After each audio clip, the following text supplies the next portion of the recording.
ওই জল লইয়া দুজনে তরকারি ডক্টর করিয়া তালা খুলিয়া দোনের লাগিয়া সেই ঘরের থেকে জাল হইয়া যাইয়া সেটা 2-3 কোপ আমি চিল্লাইয়া পাড়ার মানুষ কে কূপ দিছে?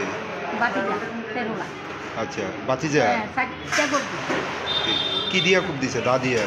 দাঁড়ি বড়ি দাঁড়ি কি কারণে এরকম কি কারণে করছে?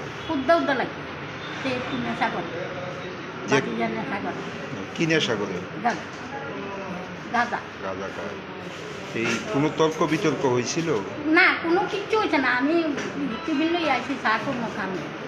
আমি দেখি আমার কলজা উড়ে গেছে গায়ে এই কোপ দেখতে আমি কিছু দেখতে আর তারপর এখন ছেলের অবস্থা কীরকম? অবস্থা এদিকের বাড়ি চোখে খাইছে, এদিকেও খুব বেশি। সে তো আমি তো আর থাকতে পারি না, আমার তো বেটাদের না, আমি তো মরতে আছি মা। তুমি আমি কই আগে থানা যাই, ঘরে ভিতরে নিয়ে যাবো, ঘরে সবাই আগে তুমি হাসপাতাল তারাই থানা। এখন বাতিজা কই আছে? বাতিজা গতবারে দেখতে আসি ঘরে দেখে। আপনারা থানাত গেছিলেন? না গেছি না স্যার, আমি কোন চুল যাইতাম না, তো আজ যখন জানা। যে কূপ দিছে ওনার নাম কি?